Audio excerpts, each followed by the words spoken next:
믿기 힘든 일이 벌어졌습니다. 러시아 정보기관조차 한국을 다시 보기 시작했습니다. 군사 강국이라 불리는 나라들의 허점을 꿰뚫고 조용히 완벽한 준비를 마친 대한민국. 세계는 여전히 미국과 중국을 중심으로 움직인다고 생각하지만 진짜 변수는 누구도 예상치 못한 곳에서 시작되고 있었습니다. 한 러시아 정보요원이 직접 목격한 조용한 거인.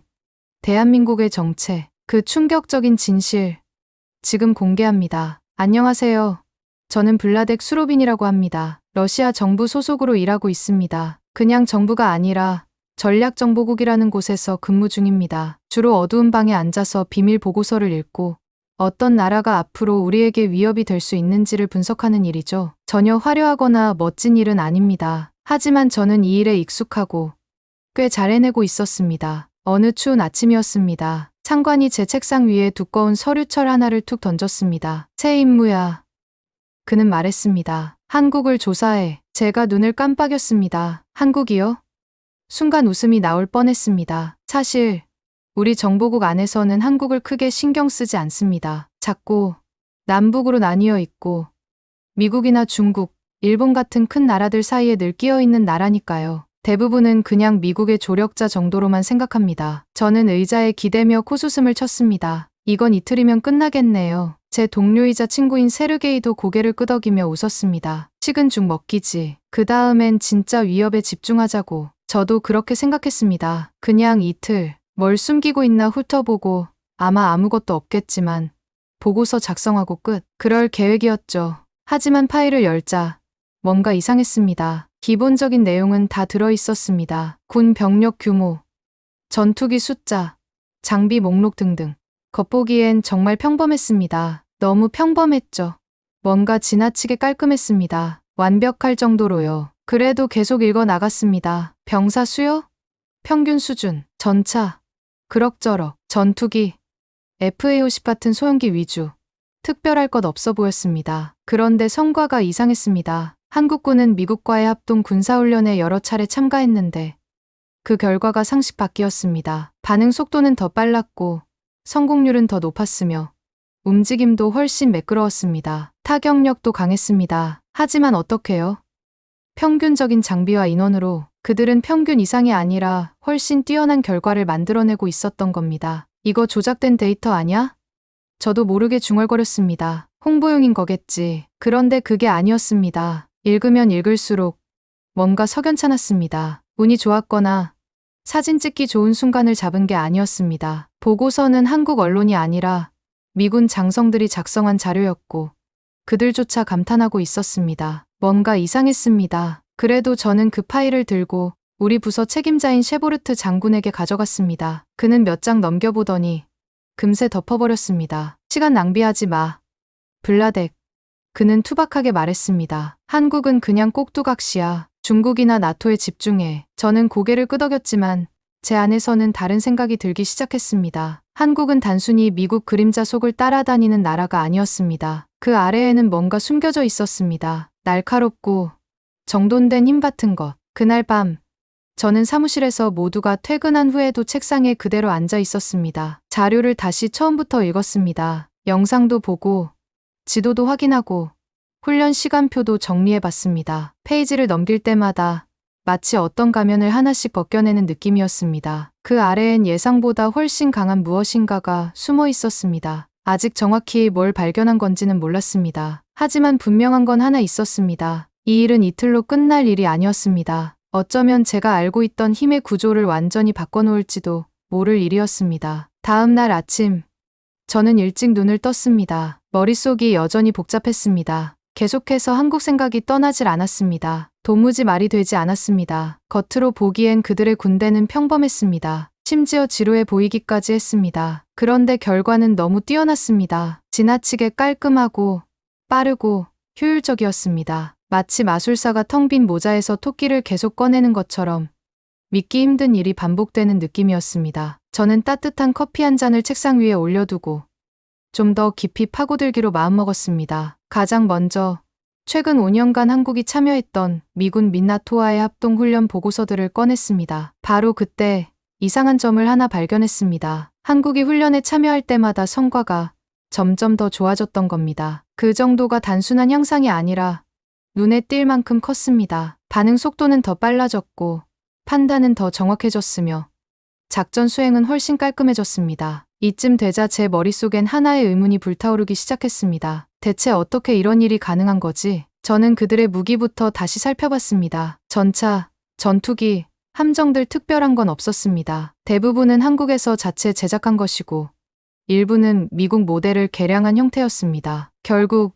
핵심은 장비가 아니었습니다. 그래서 이번엔 사람에 집중해보기로 했습니다. 훈련 관련 보고서를 꼼꼼히 살펴보았습니다. 알고 보니 한국 군인들은 나토 소속 군인들보다 훈련 시간이 훨씬 더 길었습니다. 단순한 체력 훈련만이 아니라 정신력 훈련도 중시했습니다. 스트레스 저항, 야간 작전, 긴급 상황 시뮬레이션까지 다양하게 준비하고 있었으며 눈이 펑펑 오는 추위 속에서도 숨이 막힐 듯한 더위 속에서도 훈련을 멈추지 않았습니다. 이 대목에서 저도 눈이 번쩍 뜨였습니다. 경기 야간 훈련이라는 제목의 영상 파일이 하나 있었기에 재생해봤습니다. 그 영상은 저에게 소름을 안겨주었습니다. 자정 무렵 어둠 속 숲을 조용히 통과하는 소대의 모습이었습니다. 마치 고양이처럼 조용했습니다. 손전등도 없었고 발자국 소리도 들리지 않았습니다. 그들의 움직임은 매끄럽고 완벽했습니다. 뛰는 것이 아니라 흐르는 듯한 모습이었습니다. 그들은 목표 지점인 작은 나무 오두막에 몇 초 만에 도착했습니다. 문이 벌컥 열렸고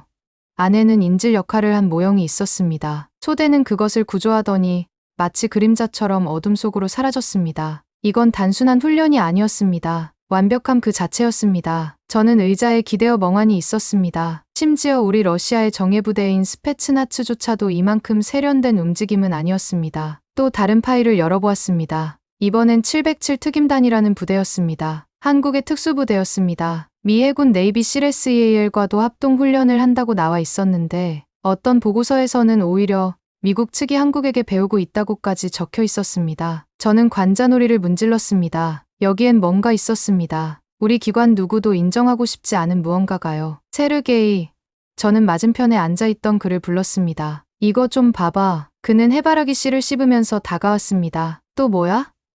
이번엔 마법 쓰는 한국인들이야? 저는 영상을 틀었습니다. 그는 씹던 것을 멈췄습니다. 1분쯤 지나자 그는 낮은 목소리로 말했습니다. 이건 정상 아닌데 무섭다. 저는 고개를 끄덕였습니다. 그날 밤 저는 제 자신에게 메모를 남겼습니다. 한국은 마치 아무도 보지 못하는 폭풍을 준비하는 나라처럼 보인다. 떠들지도 않고 자랑하지도 않는다. 하지만 그 침묵은 귀 기울일 줄 아는 사람에겐 아주 크게 들린다. 다음 날 아침 저는 그들의 사이버 방어 및 지휘 시스템에 대한 접근을 요청했습니다. 예상보다 훨씬 빨리 승인이 떨어졌습니다. 그게 저를 놀라게 했습니다. 하지만 동시에 무서워졌습니다. 왜냐하면 지금까지 본 게 시작일 뿐이라면 앞으로 마주할 진실은 훨씬 깊고 더 충격적일지도 모르니까요. 저는 작전실에 혼자 앉아 있었습니다. 조명은 어둑했고 스크린만이 눈앞에서 희미하게 빛나고 있었습니다. 삐하는 소리가 났습니다. 요청했던 접근 권한이 승인되었다는 신호였습니다. 저는 몸을 앞으로 숙이고 파일을 열었습니다. 처음엔 그냥 지도와 선들뿐이었습니다. 그런데 더 깊이 클릭해 들어가자 예상하지 못했던 것이 나왔습니다. 실시간 영상이었습니다. 한국의 지휘통제센터 내부에서 진행 중인 합동 군사훈련 장면이었습니다. 그런데 제가 익숙하게 보던 것들과는 전혀 달랐습니다. 저는 러시아의 지휘통제실을 수백 번도 넘게 봐왔습니다. 벽 전체가 번쩍이는 불빛들로 덮여 있고 장교들은 소리를 지르며 지시하고 온통 혼란스러운 분위기였죠. 그런데 이곳은 아주 깔끔했습니다. 밝고 차분했고 모든 것이 실시간으로 움직이고 있었습니다. 위성 이미지, 드론 영상, AI 정보가 마치 유리 위를 흐르는 물처럼 매끄럽게 화면을 가로지르고 있었습니다. 하지만 저를 가장 놀라게 한 건 따로 있었습니다. 현장에 있는 지휘관이 명령을 기다리고 있지 않았다는 겁니다. 그는 직접 명령을 내리고 있었습니다. 소리를 지르지도 않았고 또렷하고 빠르면서도 자신감 있게 말하고 있었습니다. 그리고 팀은 단 한치의 망설임 없이 움직였습니다. 모두가 자신의 역할을 정확히 알고 있었고 누구도 멈추지 않았습니다. 누가 시키기 전에 먼저 움직이는 모습이었죠. 마치 교향곡을 연주하는 오케스트라처럼 병사 한 명 한 명이 악기이고 지휘관은 지휘봉을 든 마에스트로 같았습니다. 저는 숨을 죽이고 화면에 더 가까이 다가갔습니다. 이건 우리가 일하는 방식이 아니었습니다. 러시아에서는 모든 명령이 위에서 내려옵니다. 기다려야 합니다. 장군이 허락하기 전까지는 아무도 먼저 움직이지 않죠. 하지만 여기선 행동할 자유가 시스템 안에 내장되어 있었습니다. 왜 어떤 군대가 이런 구조를 택했을까요? 그 이유는 명확했습니다. 그 방식이 훨씬 더 빠르고 더 똑똑하며 더 인간적이었기 때문입니다. 저는 계속해서 화면을 지켜봤습니다. 장면은 드론 화면으로 전환되었습니다. 열화상 카메라로 비추는 숲이었고 아래에 거의 보이지 않을 정도의 인물들이 움직이고 있었습니다. 그들은 흩어져서 목표 건물을 포위했고 아주 조용히 접근했습니다. 소리도 없었고 실수도 없었습니다. 이후 화면은 실내로 전환되었습니다. 인질 구조 작전이었습니다. 타이밍은 완벽했고 방은 질서 있게 정리되었으며 아무도 소리를 지르거나 당황하지 않았습니다. 모든 게 너무 현실적이었습니다. 그런데 이게 실전이 아니라 훈련이었습니다. 그런데도 제가 지금껏 본 어떤 실제 작전보다 훨씬 더 현실 같았습니다. 제 심장은 쿵쿵 뛰기 시작했습니다. 이건 단순한 훈련이 아니었습니다. 이들은 지금 진짜 전쟁을 준비하고 있었습니다. 대부분의 사람들이 상상조차 못할 전쟁. 조용하고 빠르고 정밀한 그런 전쟁이었습니다. 저는 또 다른 파일을 열었습니다. 제목은 707 특임단 실전 시뮬레이션 보고서였습니다. 그 안에는 이렇게 적혀 있었습니다. 도심 침투 완료, 적에게 탐지되지 않음.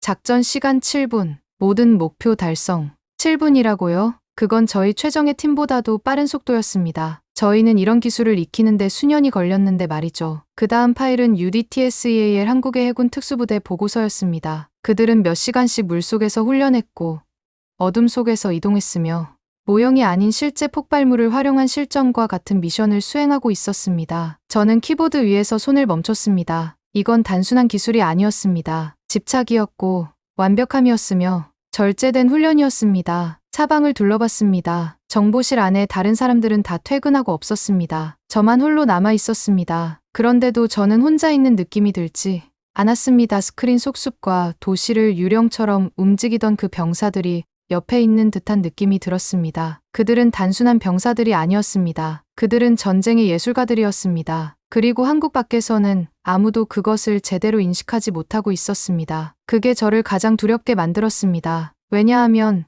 가장 강한 힘은 가장 크게 떠드는 존재가 아니라 말하지 않아도 모두가 느끼게 만드는 존재이기 때문입니다. 지휘통제센터 영상을 본 이후 저는 더 깊이 파고들어야겠다는 생각이 들었습니다. 그래서 이번에는 무기에 집중하기로 했습니다. 전차, 미사일, 드론 같은 것들 말이죠. 저는 이 부분에서 한국이 좀 약할 거라고 생각했습니다. 러시아나 중국의 무기들과 비교해서 한국의 무기가 얼마나 강력할 수 있을까 싶었거든요. 하지만 또 틀렸습니다. 가장 먼저 본 건 한국의 주력 전차인 K 흑표였습니다. 처음 봤을 땐 마치 검은 강철로 만든 스포츠카 같다는 느낌이 들었습니다. 하지만 단순히 멋있게 생긴 게 전부가 아니었습니다. K는 더 빠르게 움직이고 더 정확하게 발사하며 이동 중에도 조준 사격이 가능했습니다. 대부분의 전차들이 어려워하는 부분이죠. 게다가 스마트 서스펜션이 있어서 언덕, 진을, 모래 등 어떤 지형에서도 자동으로 균형을 맞춰줬습니다. 살아있는 것처럼 보였다고 해도 과장이 아니었습니다. 저는 실험 영상을 하나 봤습니다. K가 젖은 땅 위에서 미끄러지듯 옆으로 움직이며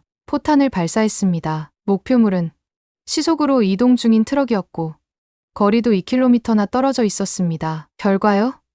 직격이었습니다. 저는 그 자리에서 할 말을 잃었습니다. 다음은 드론을 확인해봤습니다. 단순히 정찰용 소형 드론만 있는 줄 알았는데 한국은 무장 드론, 군집 드론, AI가 탑재된 무인 전투 차량까지 보유하고 있었습니다. 인간이 실시간으로 조작하지 않아도 스스로 판단하고 목표를 추적하고 결정을 내리는 기계들이었습니다. 마치 SF 영화 속 장면 같았습니다. 하지만 그게 끝이 아니었습니다. 진짜 저를 소름 돋게 만든 건 미사일 시스템이었습니다. 바로 현무 시리즈. 이 미사일들은 단순히 빠르고 정확한 걸 넘어서 똑똑하기까지 했습니다. 어떤 미사일은 저공으로 비행해서 레이더를 피할 수 있었고 어떤 건 잠수함에서 발사되기 때문에 어디서 날아올지 아무도 예측할 수 없었습니다. 저는 한국의 SLBM, 즉 잠수함 발사 탄도미사일 관련 보고서를 꺼내 읽어봤습니다. 이미 몇 차례 성공적인 시험 발사를 마쳤다고 나와 있었습니다. 그 말인즉슨 핵무기가 없어도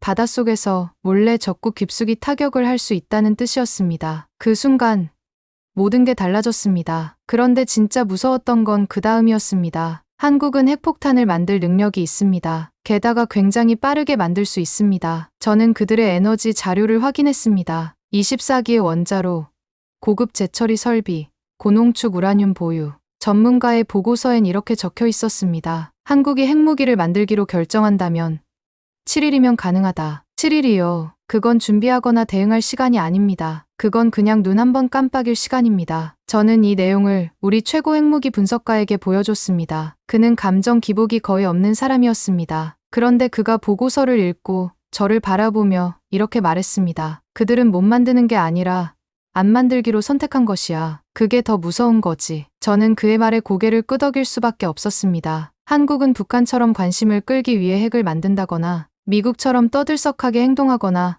중국처럼 위협을 퍼붓는 나라가 아니었습니다. 그들은 조용했습니다. 그리고 그 침묵은 선택이었습니다. 매우 강력하고 지적인 선택이었습니다. 한국은 전 세계가 주목하지 않는 사이 규정을 하나도 어기지 않으면서도 완벽하고 빠르고 똑똑한 방어 체계를 구축해 놓고 있었습니다. 세상이 시끄러운 위협에 집중하는 동안 한국은 날이 선 잠자는 거인이 되어 있었습니다. 모두가 보고 있어도 누구도 제대로 알아채지 못한 채 말이죠. 저는 조용히 파일을 닫았습니다. 정보관으로서 처음이었습니다. 제가 느낀 감정은 위협이 아니라 그보다 훨씬 더 무서운 것이었습니다. 통제였습니다. 한국은 행동할 필요가 없습니다. 왜냐하면 한번 움직이면 이미 늦은 상황이 되어 있을 테니까요. 그날 밤 저는 한숨도 자지 못했습니다. 책상에 앉아 화면을 멍하니 바라보며 지금까지 제가 본 것들을 정리하려 애썼습니다. 한국은 제가 생각했던 나라가 아니었습니다. 약하지도 않았고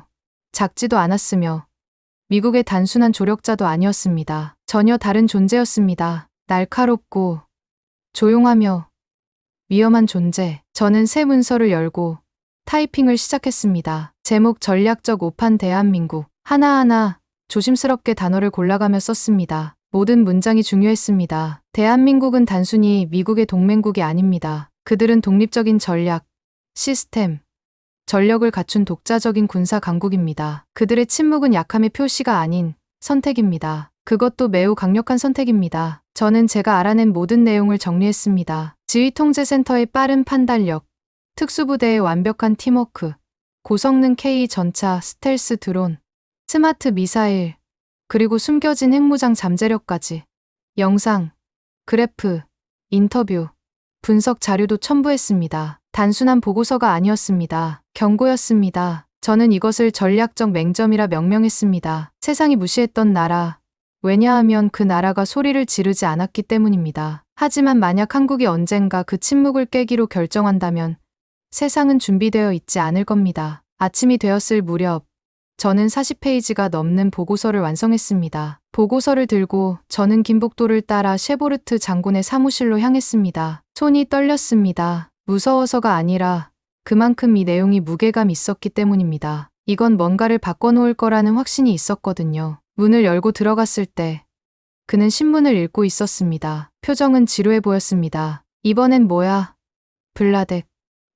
그는 고개도 들지 않고 물었습니다. 저는 보고서를 그의 책상 위에 내려놓았습니다. 이건 꼭 전부 다 읽으셔야 합니다. 그는 한숨을 쉬더니 그래도 파일을 열었습니다. 5분이 흘렀고 이어서 10분이 지났습니다. 그의 눈이 점점 좁아졌고 몸을 앞으로 숙였습니다. 손가락은 한국의 미사일 사거리 그래프 위에 멈췄고 그 다음엔 해상 드론 기지의 위성 사진에 멈췄습니다. 마침내 그는 파일을 덮고 저를 올려다보며 조용히 말했습니다. 이건 모든 걸 바꾸는 내용이군. 저는 고개를 끄덕였습니다. 좀 더 면밀하게 관찰해야 할 것 같습니다. 특히 지휘체계와 특수작전부대 쪽으로. 그는 반박하지 않았습니다. 그건 의외였습니다. 보통 제가 새로운 위협에 대해 보고하면 그는 대수롭지 않게 넘기곤 했습니다. 그런데 이번에는 아니었습니다. 계속 조사해. 그가 말했습니다. 그리고 이 보고서는 기밀로 유지해. 공유 금지야. 모스크바에도 알리지 마.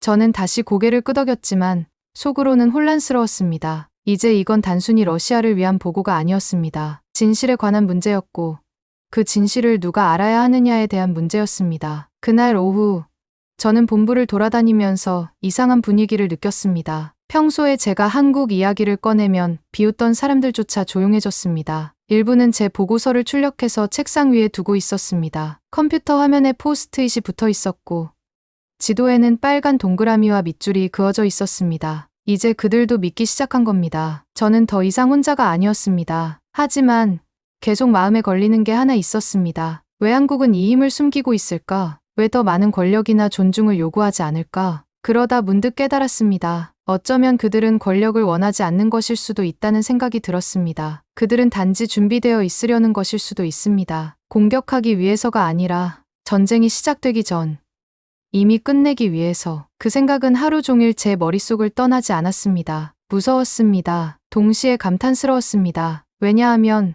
가장 강한 나라는 항상 시끄럽게 떠드는 나라가 아니라 떠들 필요조차 없는 나라이기 때문입니다. 지금 저는 아주 작고 어두운 방 안에 앉아 있습니다. 벽은 얇고 불빛은 깜빡이고 있고 심장은 미친 듯이 뛰고 있습니다. 이 메시지를 녹음하는 이유는 더 이상 제가 스파이이거나 군인이라서가 아닙니다. 진실을 마침내 본 한 사람으로서 남기고 싶은 말이 있어서입니다. 이게 제가 세상에 남기는 마지막 기록이 될 수도 있겠습니다. 왜냐하면 저는 이 보고서를 전 세계에 보내기로 결심했기 때문입니다. 그게 무슨 의미인지 저도 잘 알고 있습니다. 저는 제 직장을 잃을 수도 있고, 집도, 자유도, 어쩌면 목숨까지 잃을 수도 있습니다. 하지만 누군가는 진실을 말해야 합니다. 한국은 우리가 생각하던 그런 나라가 아닙니다. 그들은 다른 나라 뒤에 숨어있는 작고 약한 국가가 아닙니다. 누군가의 개인판 위에서 움직이는 단순한 조력자도 아닙니다. 그들은 준비되어 있는 나라입니다. 단순히 군사력만이 아닙니다. 정신도, 훈련도, 정체성도 준비되어 있습니다. 이곳은 모든 남성이 군 복무를 하는 나라입니다. 대학교에서 총점수와 야간 행군 이야기를 일상처럼 나누는 학생들이 있는 곳입니다. 어머니들은 도시락을 싸고 아들이 비오는 겨울 훈련장에서 실탄 훈련을 할 때 조용히 기도합니다. 군인들은 싸우기 위해 훈련하는 것이 아니라 전투를 빠르고 정확하게 소리 없이 끝내기 위해 훈련합니다. 바로 그게 한국의 힘입니다. 요란한 외침이 아닙니다. 준비, 일체감, 절제, 그리고 그게 제가 머릿속에서 지워지지 않는 부분입니다. 러시아도 힘이 있습니다. 하지만 그 힘은 종종 시끄럽고 혼란스럽고 거칩니다. 미국도 힘이 있죠. 하지만 그들은 그 힘을 늘 과시합니다. 전투기, 국기, 연설로요. 중국은 대낮에 움직이는 거인처럼 보입니다. 가는 곳마다 발자국을 남깁니다. 하지만 한국은요? 한국은 다릅니다. 조용히 움직입니다. 그림자 속에서 구축합니다. 그리고 마치 내일 전쟁이 터질 것처럼 훈련합니다. 허세도, 위협도, 경고도 없습니다. 그저 조용한 강함만이 있습니다. 기다리고 있는 제가 이제 그들이 무서운 이유는 그들이 위험해서가 아니라 지혜롭기 때문입니다. 그들은 자신들이 어떤 힘을 가졌는지 알기 때문에 굳이 떠들 필요가 없습니다. 이제는 저도 알게 되었습니다. 예전엔 저도 한국을 비웃었던 사람 중 하나였습니다. 하지만 지금은 제가 연구한 어느 나라보다 한국을 존경하게 되었습니다. 만약 한국이 언젠가 결단을 내린다면 세상은 그 움직임을 듣지 못할 것입니다. 하지만 세상은 그 결과를 결코 잊지 못할 것입니다. 왜냐하면 가장 강한 타격은 눈에 보이지 않는 순간에 날아오고 가장 두려운 힘은 과소평가된 바로 그 힘이기 때문입니다. 그러니 아직도 한국을 작다고 생각하는 분들께 마지막으로 경고드리고 싶습니다. 정신 차리십시오. 그들은 작지 않습니다. 그들은 집중되어 있고 빠르며 두려움이 없습니다. 그리고 언젠가 세상이 그 사실을 잊는 날이 오더라도 한국은 말로 상기시키지 않을 것입니다. 행동으로 보여줄 것입니다. 그때는 이미 너무 늦었을 겁니다. 여러분, 오늘의 이야기 어떻게 보셨나요? 겉으로는 작고 조용해 보였던 한국이 사실은 누구보다 빠르고 정교하게 준비된 보이지 않는 힘을 가진 나라였다는 사실, 놀랍지 않으셨나요? 블라덱 수로빈이 직접 확인한 것처럼 한국의 조직력과 절제된 훈련, 그리고 국민 모두가 하나 되어 만들어낸 준비된 힘은 그 어떤 강대국에도 뒤지지 않았습니다. 러시아, 미국, 중국처럼 요란하게 움직이는 나라들 사이에서 묵묵히 자신만의 길을 걷고 있는 한국. 떠들지 않아도 되는 나라가 진짜 강한 나라라는 메시지. 여러분은 어떻게 생각하시나요? 여러분의 생각을 댓글로 들려주세요. 그리고 이 놀라운 이야기를 더 많은 분들과 나눌 수 있도록 구독과 좋아요, 그리고 지인들과의 공유가 큰 힘이 됩니다. 한국의 진짜 모습, 세계가 제대로 알 수 있도록 여러분의 참여가 필요합니다. 오늘도 함께 해주셔서 진심으로 감사합니다.